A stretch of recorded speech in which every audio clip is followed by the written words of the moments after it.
and events leading up to our entry into the war. Well, what are the causes? Why are we Americans on the march? Is it because of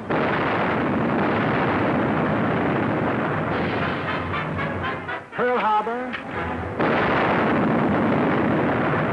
Is that why we are fighting? Or is it because of Britain?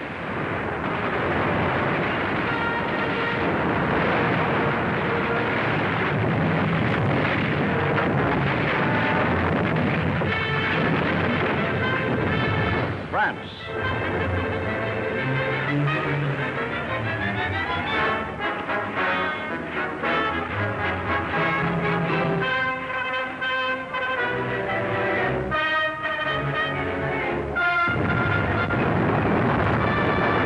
China.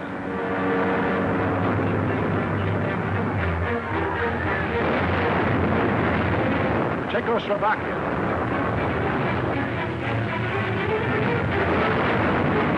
Norway.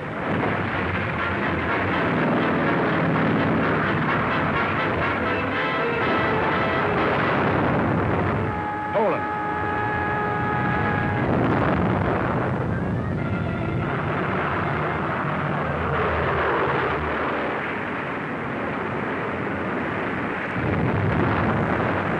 Holland. Greece.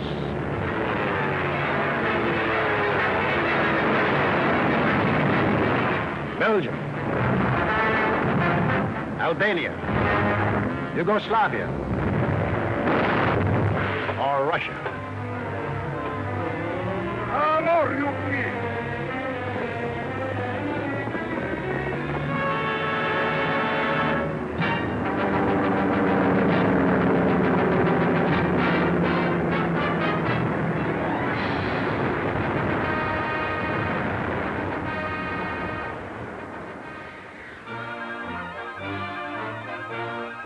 Just what was it made us change our way of living overnight? What turned our resources, our machines, our whole nation into one vast arsenal, producing more and more weapons of war instead of the old materials of peace?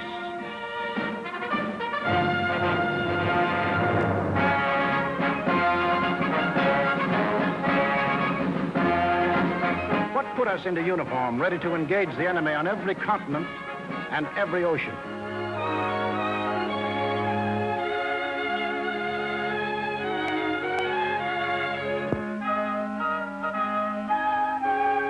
What are these two worlds of which Mr. Wallace spoke? The free and the slave.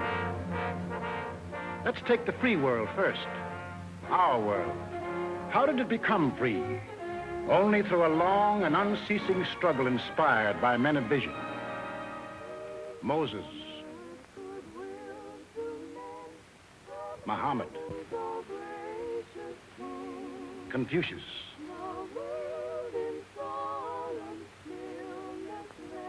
Christ. All believed that in the sight of God, all men were created equal. And from that there developed a spirit among men and nations, which is best expressed in our own Declaration of Freedom. We hold these truths to be self-evident, that all men are created equal. It is the cornerstone upon which our nation was built, and the ideal of all the great liberators. Washington, Jefferson, Garibaldi, Lafayette, Kosciuszko, Bolivar, Lincoln. Lighthouses lighting up a dark and foggy world. That government of the people, by the people, for the people, shall not perish from the earth. Fighting, living, dying. For what? For freedom. That for which men have fought since time began. To be free.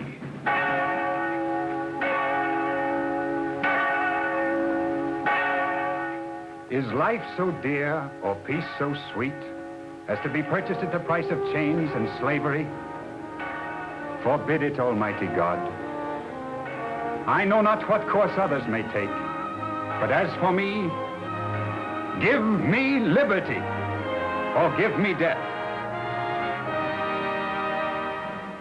But what of this other world? Here, men insisted that progress lay in killing freedom. Here, they were putting out the lighthouses, one by one. Here, the march of history was reversing itself. In Italy, it began when an ambitious rabble-rouser set his followers marching on Rome.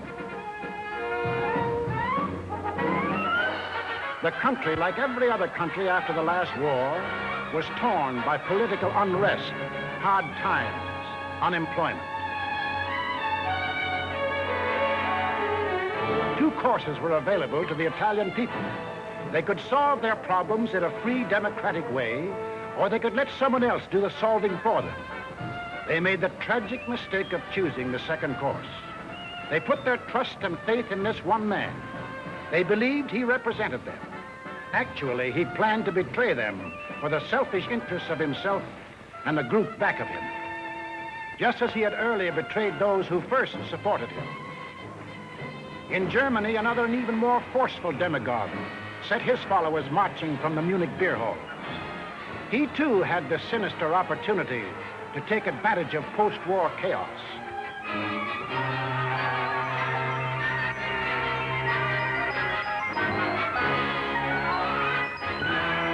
But he also had certain distinctive German characteristics to play on.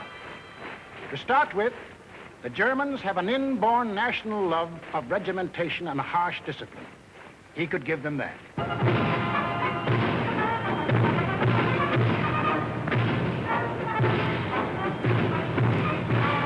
The German army, and through them, the people, had never acknowledged German defeat in the last war and were anxious for revenge. That, too, he promised them. The wealthy and powerful industrialists were fearful of losing any of their wealth and power and were ready to back anyone who would retain it for them. He promised to take care of them, too. This man cunningly played all these ends against the middle and ruthlessly set out to murder the newborn German Republic. In Japan, you'd expect things to be done a little differently. They were. Here, not one man, but a gang disguised their little schemes as the will of the emperor. And to the Japanese people, the emperor is God. Taking advantage of their fanatical worship of the god emperor, it was no great trick to take away what little freedom they had ever known. Yes, in these lands, the people surrendered their liberties and threw away their human dignity.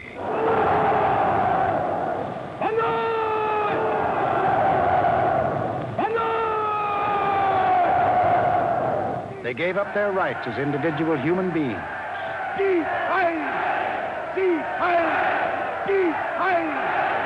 became a part of a mass, a human herd.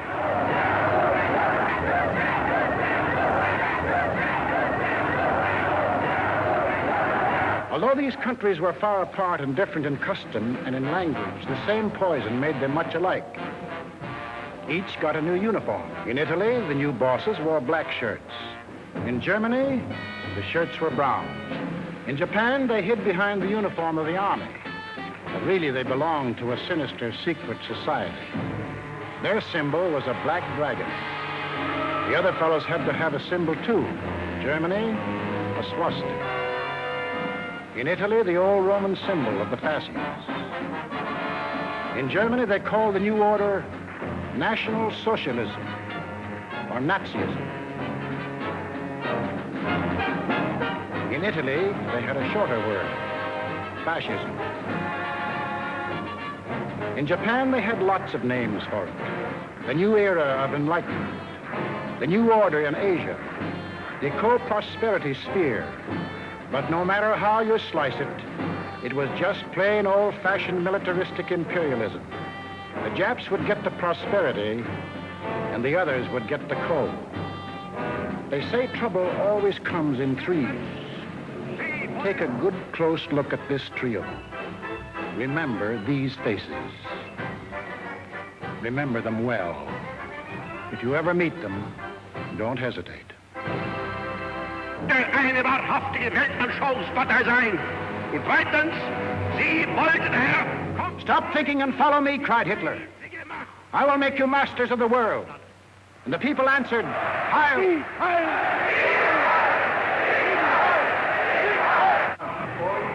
Stop thinking and believe in me, bellowed Mussolini, and I will restore the glory that was Rome. And the people answered, Duce, Duce. Stop thinking and follow your God Emperor, cried the Japanese warlords, and Japan will rule the world. And the people answered, Banzai, Banzai. Each system was alike in that the constitutional law-making bodies gave up their power. The Reichstag in Berlin, the House of Deputies in Rome, the Diet in Tokyo. And these elected representatives became collections of stooges, rubber stamp organizations. Applauding on cue the words of the leaders. Each system did away with free speech and free assembly. Each system did away with a free press and substituted a press controlled by the party. Through their ministries of propaganda, each took complete control of the theater, the movies, the radio. Every cultural activity and every channel of information was controlled by the most important members of the party. Each did away with free courts and trial by jury, and substituted courts and judges run by the party. Each abolished labor unions and the rights of bargaining for wages. Fertig machen zur Meldung! Achtung! Abteilung 6, 310 mit 1-3-114 beim Kranbau. Danke. Heil! Lassen Sie weiterarbeiten. Weiterarbeiten! And under the pretext of patriotism established a system of forced labor. Each enforced its decrees by an army of secret police who held the power of life and death over every individual. And for the few who still believed in freedom and said so, there was a ready answer.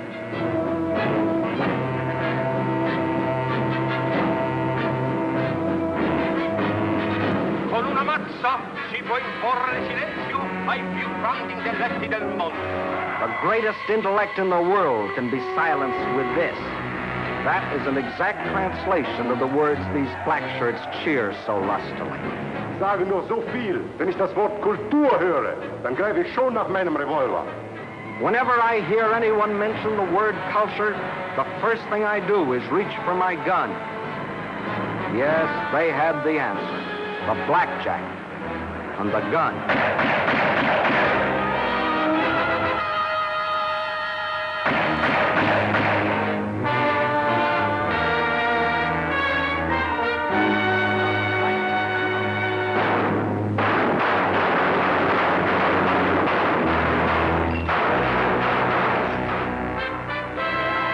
In Italy, they did it different.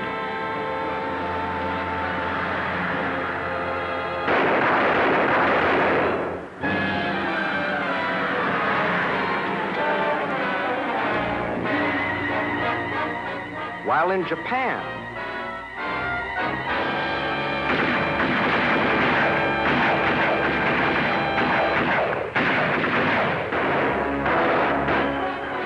to their names can be added those of hundreds and thousands of others who stood in the way of the new order. Finally, there is only one obstacle left.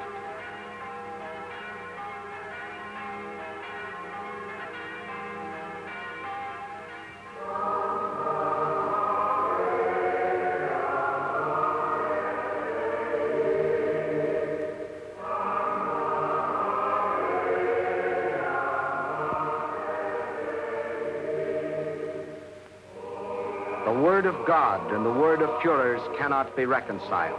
Then God must go.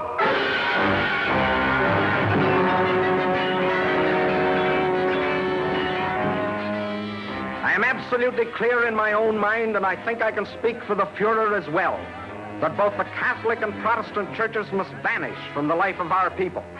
Thus spoke Dr. Alfred Rosenberg. And if you have any doubt that he spoke for his Führer, here's what happened.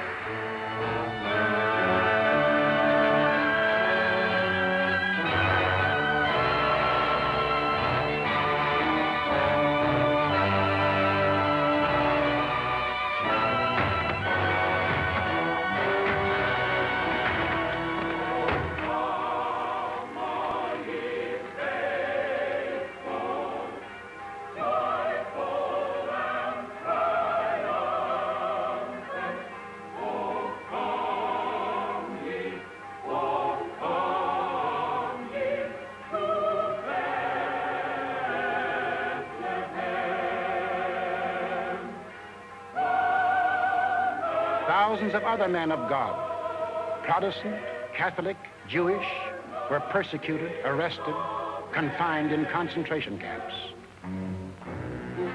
Our Führer is the intermediary between his people and the throne of God. Everything the Führer utters is religion in the highest sense. It is only on one or two exceptional points that Christ and Hitler stand comparison. For Hitler is far too big a man to be compared with one so petty.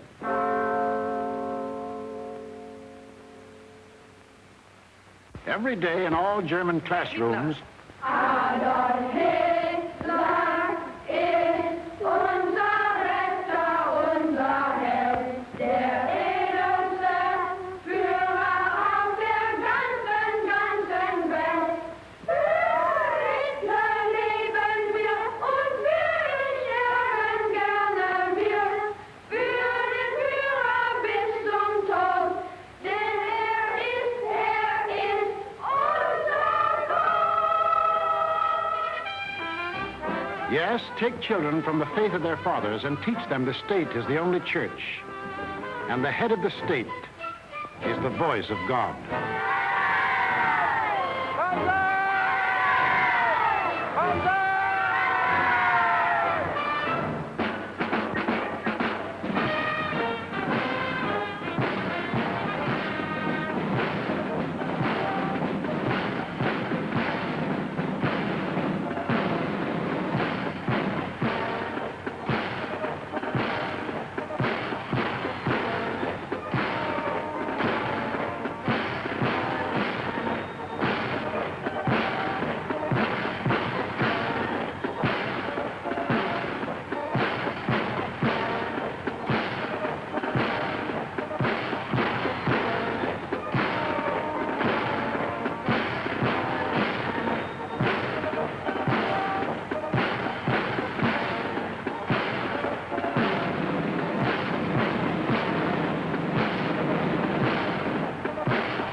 life, or better, the way of death, in that other world.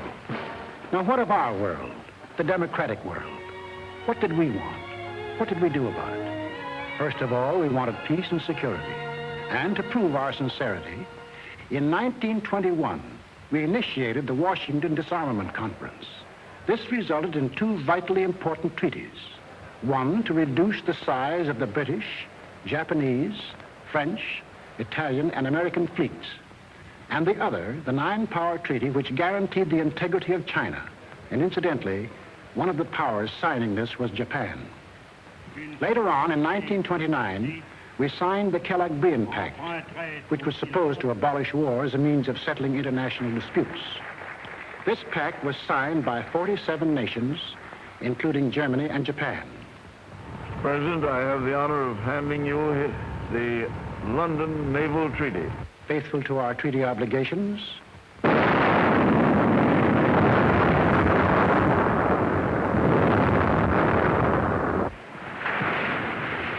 we scrapped more than 60% of our naval tonnage, and our army was reduced to a standing force of 136,000 men, smaller than that maintained by the little state of Romania. We let our hopes for peace become so strong that they grew into a determination not to fight unless directly attacked. We let ourselves be influenced by those who said that we could find security through isolation. The confusion in our way of thinking is apparent in the slice of public opinion as it appeared in Pathé News in 1939.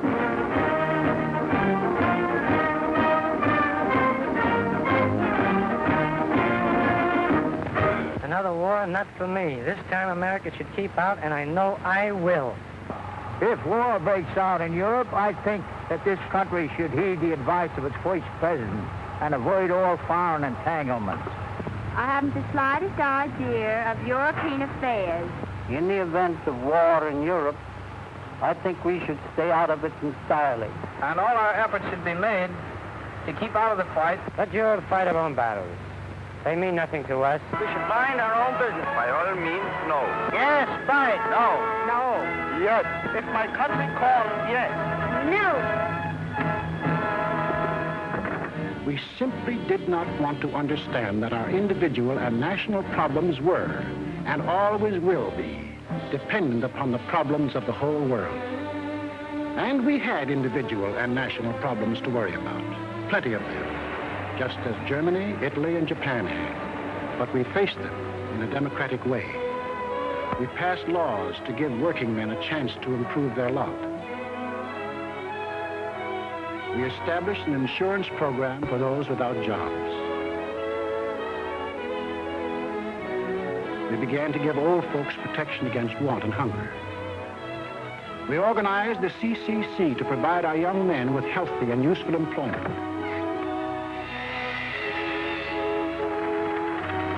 A federal works program came into being and changed the face of our nation with new roads, bridges, schools.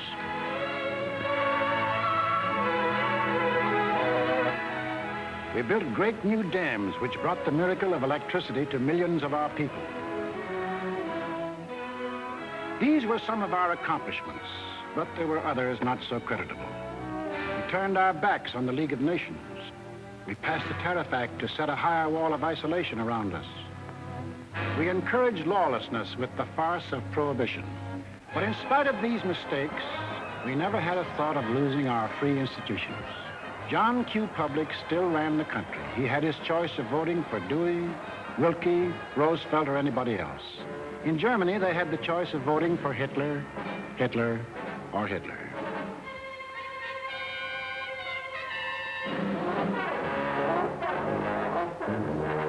Over here, John Q. still read what he pleased.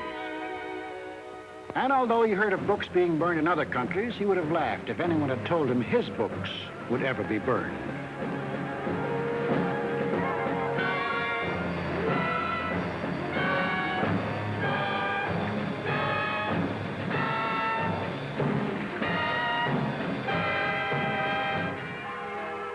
And on Sunday, if he felt like it, John Q. went to any church he pleased.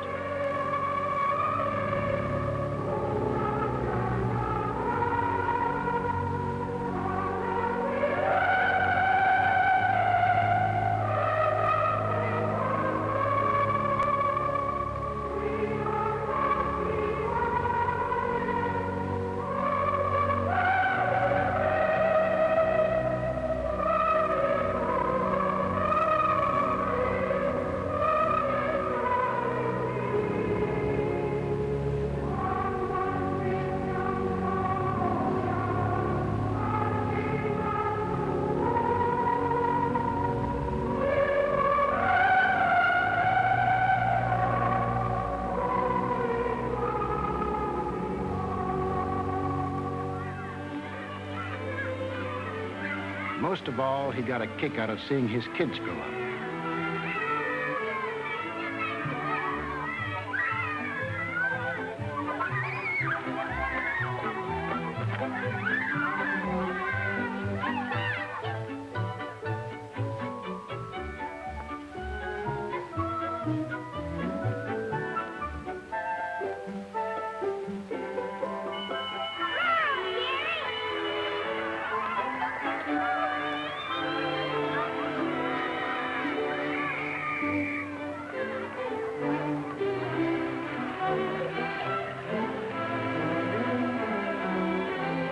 The average American was quite unconscious of the fact that some people had this in mind for the little John Q.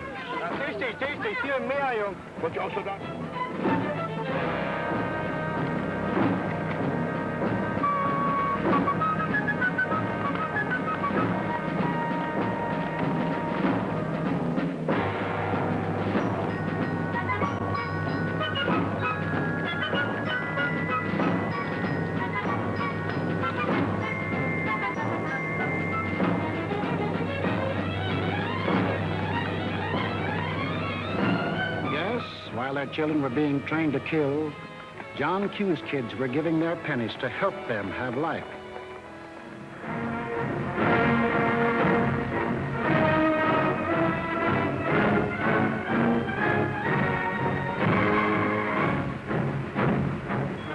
And when we saw these men in the newsreels, quite often we laughed. To us, they looked like characters in a musical comedy.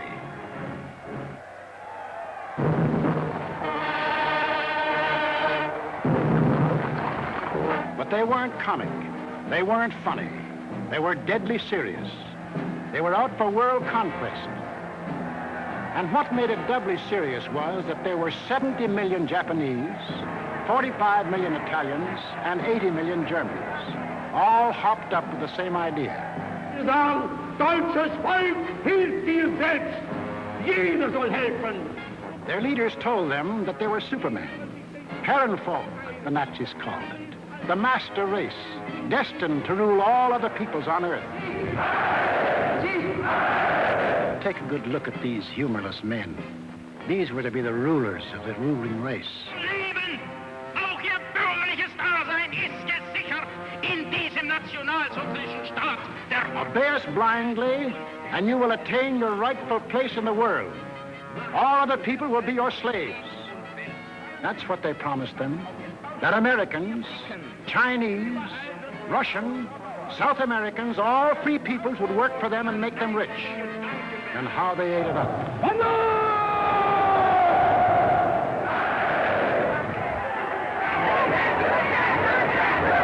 We shall restore the glory that was Rome. Today we rule Germany. Tomorrow the world.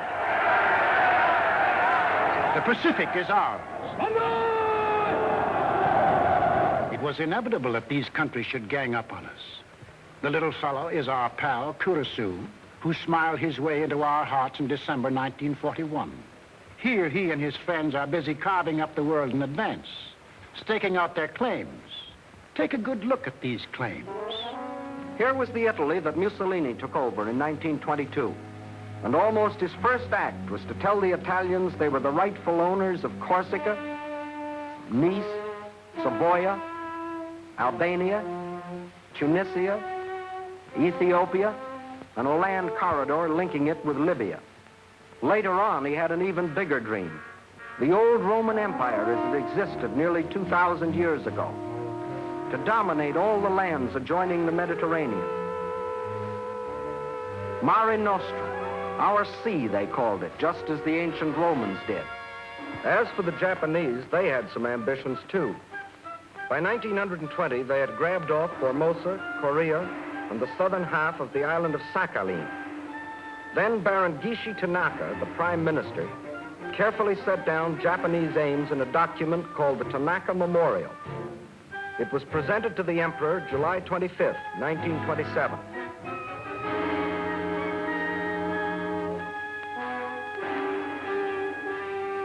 Here was their dream. Manchuria for raw materials. China for manpower. Then a triumphant march through Indochina, Siam, Burma, India, the East Indies, and on through Australia and New Zealand. And in the north, all they claimed was that part of Russia east of Lake Baikal.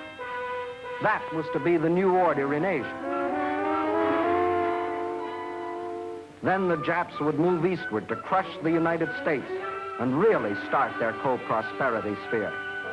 Now take a look at the bite the Nazis reserved for themselves. Here's the Germany Hitler walked into, and here's what he wanted. First, Europe under his complete political or economic control, leaving Mussolini a share of the loot if he behaved himself. Then the drive to the east, through the rich oil lands of Iran and Iraq, into India. Another push south through Africa. Then from Dakar, jump off to meet the honorary Aryans who were to move in on South America through the Pacific. At the same time, start across from the Scandinavian countries to hook up with his buck-toothed pals coming over from Siberia to join in the conquest of the United States. There it is, gents. All they left us was Shangri-La. And they'd claim that, too, if they knew where it was. And did they think they had a chance? Listen.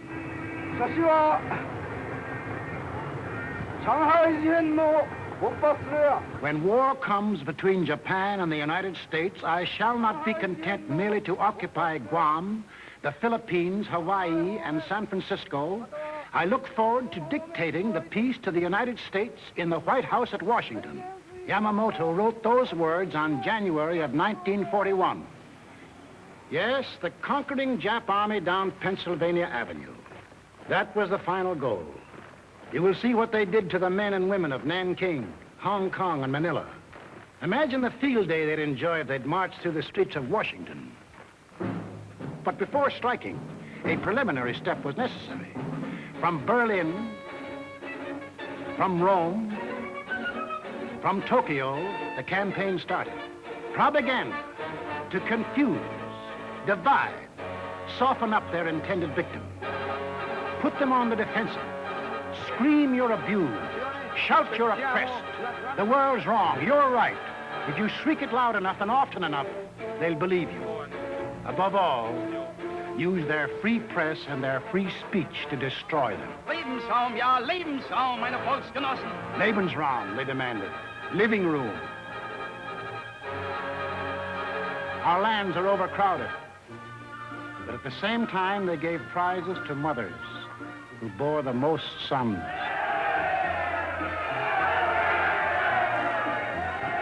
They brought together large groups of young men and young girls for human breeding.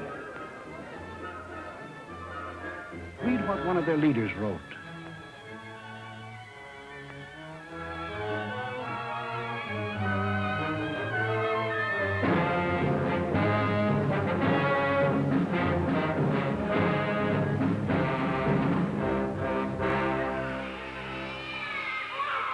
Of course, the children from this assembly line belong to the state to be scientifically trained for conquest.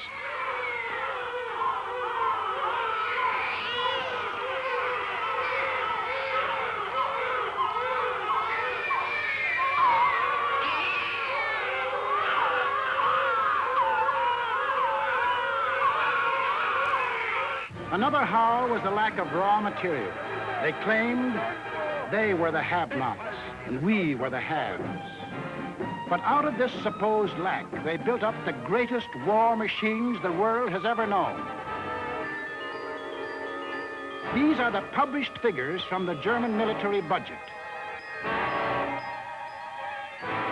Actually, between 1933 and 1939, Hitler's program of rearmament cost more than $80 billion. The Nazis alone assembled a striking force of 30 panzer divisions, 70 motorized divisions, 140 infantry divisions, plus the Luftwaffe, the world's largest air force. And they had no raw materials. Think of the bread, the automobiles, the good things of life that the German, Italian, Japanese leaders might have given their people if they had spent this money for peace instead of war. You know what billions we are now spending to match their military force? No. No, these arguments were all smokescreens. When war came, the democracies proved to be the have-nots, and our enemies the haves. And when war came, where did it come?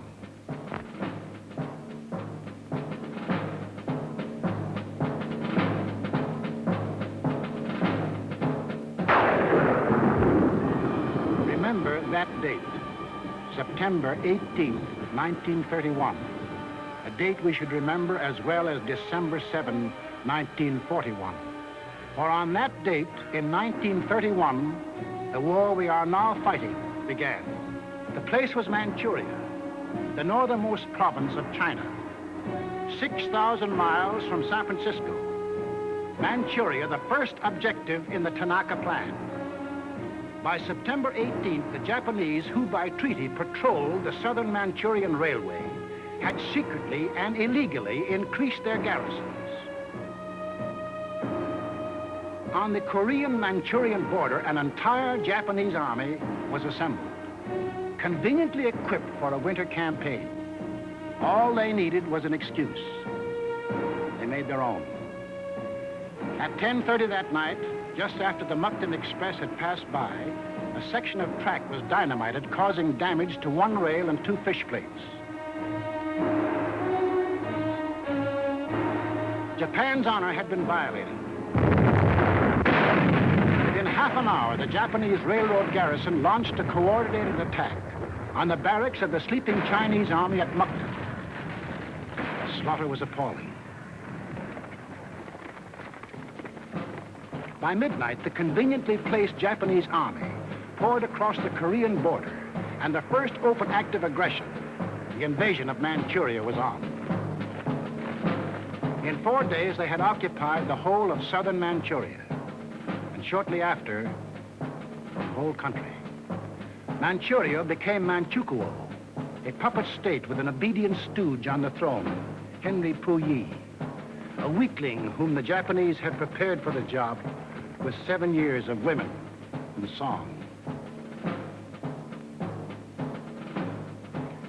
In Washington, Henry L. Stimson, then Secretary of State, now Secretary of War, sent out a blistering denunciation of the attack.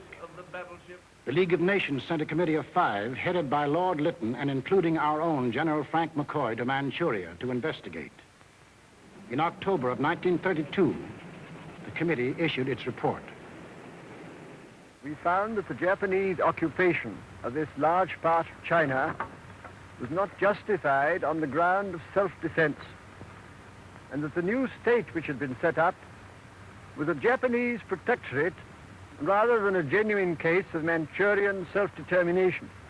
Shortly after, the League condemned Japan as an aggressor nation. À son Excellence, Monsieur Matsuoka, délégué du Japon. I call on His Excellency, Monsieur Matsuoka, delegate of Japan.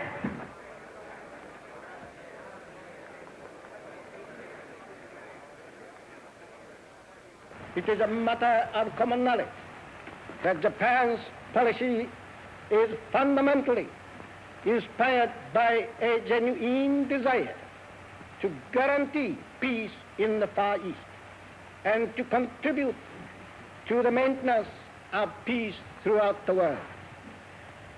Japan, however, finds it impossible to accept the report adopted by the Assembly.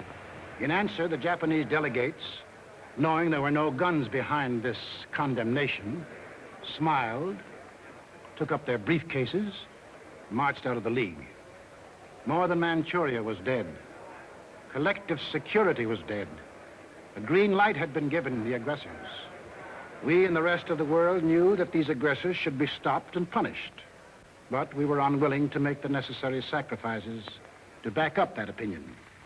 It was impossible to convince a farm boy in Iowa, or a driver of a London bus, or a waiter in a Paris cafe that he should go to war because of a mud hut in Manchuria.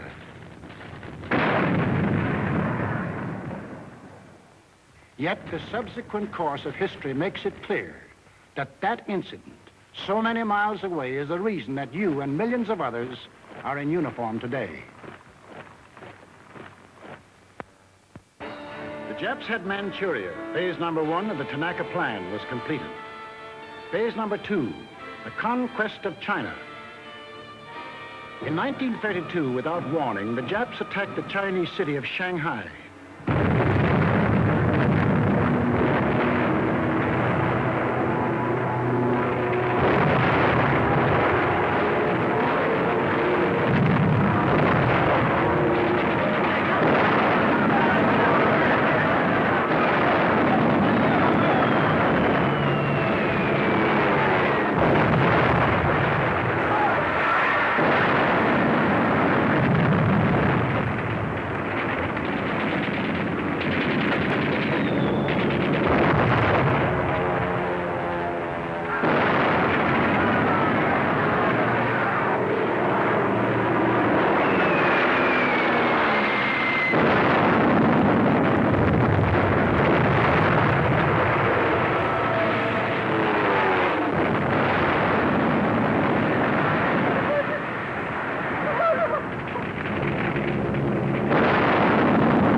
Here they met such stubborn resistance that they had to pour more than 75,000 troops into the local battle before capturing the city.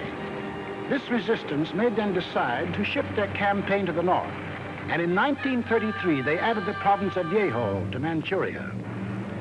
Yes, the Japs launched the second phase of the Tanaka Plan, but they had yet to finish it. A united nation stands against them.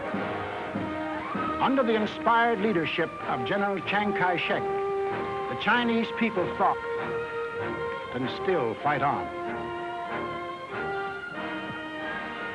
Meantime, what of Japan's partners?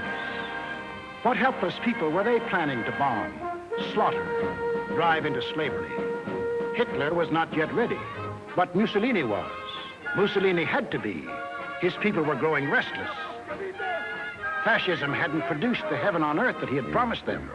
So he pulled the old trick of launching a foreign war to divert attention from troubles at home.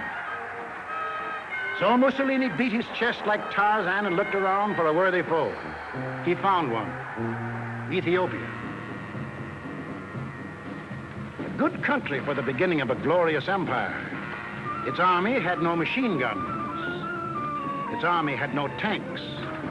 Its army did have an air force. Exactly one old airplane. One airplane against a nation which had developed a new theory of total air war. Of the blitz which would wipe out cities, destroy civilians, men, woman, and child. In October of 1935, following the Japanese example, an incident was provoked at the little settlement of Wall near the border of Ethiopia and Italian Somaliland. Italy's honor had been violated. Refusing any arbitration, Mussolini moved the whole might of his army through the Suez Canal to overrun the undefended country. Ethiopia's emperor, Haile Selassie, appeared before the League of Nations.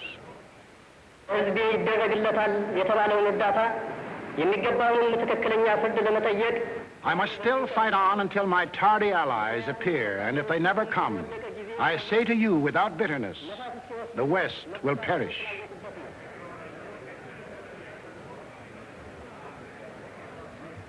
Members of the League half-heartedly stopped trading with Italy, but refused the only thing that will stop any aggressor, force. Ethiopia was left to herself. Native leaders came to pledge their allegiance.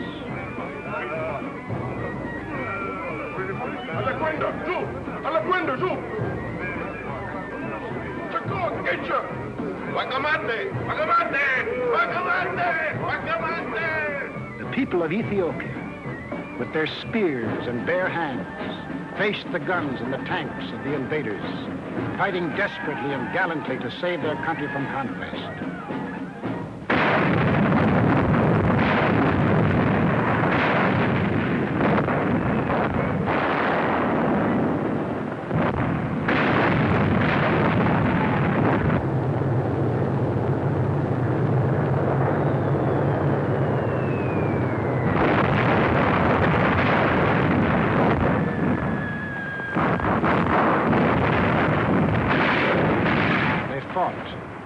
And they died. But in the end, there could be but one result. Might triumphed. Italy conquered Ethiopia. Many of our elected leaders warned us of danger. Without a declaration of war and without warning or justification of any kind, civilians, including vast numbers of women and children, are being ruthlessly murdered with bombs from the air. But we were still hypnotized by the fact that two broad oceans stood between us and the rest of the world. We didn't realize that the time when months were needed to span these oceans was ended, that the steamship had cut these months to days, and that now the whole Earth's surface could be covered in the space of hours. Yes, we were a nation that wanted peace. But we hadn't yet learned that peace for us depends on peace for all. Nobody would run the risk of war because of some mud huts and barren plains in Ethiopia, any more than we would run the risk for some similar huts and plains in Manchuria. Correctly interpreting our attitude, the aggressors were all the surer that they could get what they wanted. Japan had started on her march of conquest. Italy had begun her new empire. And now the third gangster. What about him? We'll take him up in our next film and show how he joined his partners and put in his bid. For this is what we are fighting. Freedom's oldest enemy. The passion of the few to rule the many. This isn't just a war. This is a common man's life and death struggle against those who would put him back into slavery. We lose it, and we lose everything. Our homes. The jobs we want to go back to, the books we read, the very food we eat, the hopes we have for our kids, the kids themselves. They won't be ours anymore. That's what's at stake. It's us or them. The chips are down. Two worlds stand against each other. One must die, one must live. 170 years of freedom decrees our answer.